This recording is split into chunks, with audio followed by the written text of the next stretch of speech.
ክቡር ፕሬዝዳንት ታይብ ኤርዶጋን የቱርኪያ ፕሬዝዳንት እና ኢትዮጵያ ወዳጅ በጂ20 ሰሚት በደቡብ አፍሪካ በነበረን ቆይታ ኢትዮጵያን መጥተው እንዲጎበኙ ያቀረብኩላቸውን ግብዣ ተከትለው ዛሬ ኦፊሻል ጉብኝት በኢትዮጵያ ለማድረግ ስለመጡ ያለኝን አክብሮትና ደስታ ልገልጽላቸው ፈልጋለሁ።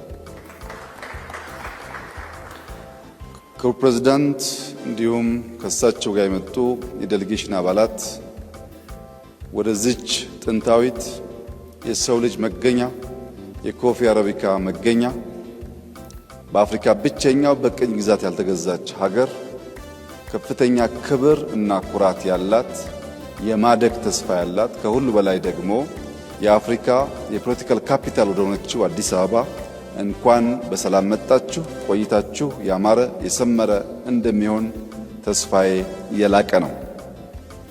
ዛሬ በነበረን የሁለትዮሽ ግንኙነትና ንግግር በአንዳንድ ወሳኝ ጉዳዮች ላይ ከፕሬዝዳንት ጋር ተግባብተናል።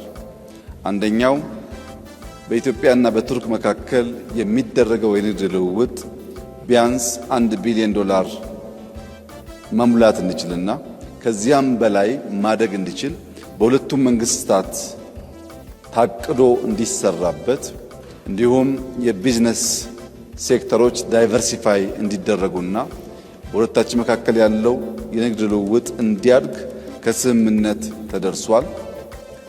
በተለይም የቱርክ ሁነኛ ኩባንያዎች ወደ ኢትዮጵያ በመምጣት ኢንቨስት በማድረግ ለሀገር ውስጥ ገበያ ብቻ ሳይሆን ለአፍሪካ ገበያ ኤክስፖርት ማድረግ እንዲችሉ በትብብር እንድንሰራ ተጨማሪ ኢንቨስተሮች እንድናመጣ ተነጋግረናል። ከዚህ በተጨማሪ ኢትዮጵያ በዓለም ላይ ፈጣን እድገት እያመጡ ካሉ ጥቂት ሀገራት መካከል አንዷ ስትሆን በዚህ ዓመት የ10.2% እድገት ትጠብቃለች።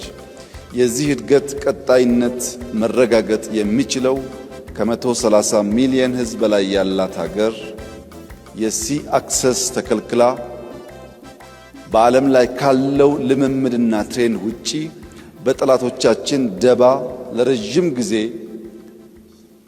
የጂኦግራፊ እስረኛ ሆና እንድትቆይ መደረጉ ትክክል አለመሆኑንና እንደ ቱርኪያ ያሉ የኢትዮጵያ ወዳጆች በዲፕሎማቲክ መስኩ ጫና በመፍጠር በሰላማዊ መንገድ ኢትዮጵያ የሲ አክሰስ ማግኘት የምትችልበት ሁኔታ እንዲያግዙ በስፋት ተወያይተናል። ሎጂስቲክስ አንዱ ትልቁ ቦትልኔክ ነው ለኛ እድገት።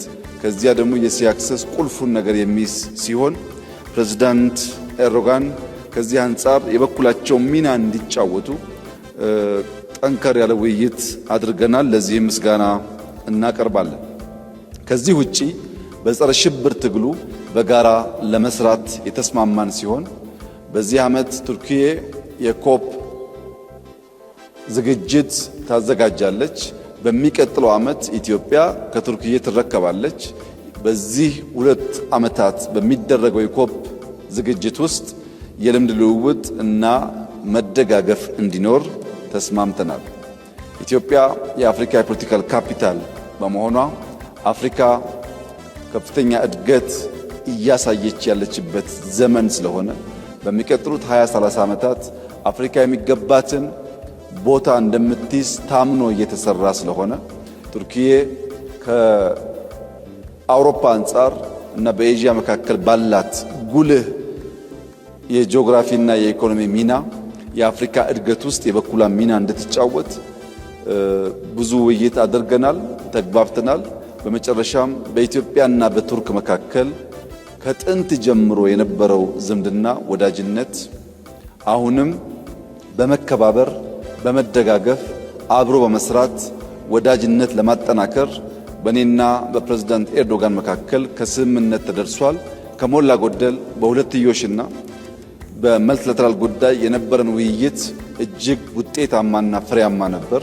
ፕሬዝዳንት ታይብ ኤርዶጋን ይህንን ሪጅን በደንብ የሚገነዘቡ በዚህ ሪጅን ውስጥ ኢትዮጵያ አንከር ሀገር መሆኗንና ሚናዋ መወጣት እንዳለባት የሚያምኑ በመሆናቸው ንግግራችን እጅግ የተዋጣ ነበር ማለት ይቻላል። ለነበረን ቆይታ ላሎት ኮሚትመንት ኢትዮጵያ እንዲሁም እኔም ከፍተኛ ምስጋና ላቀርብ ፈልጋለሁ። እንኳን በሰላም መጡ። ቆይታው ያማረ የሰመረ እንዲሆን እመኛለሁ። አመሰግናለሁ።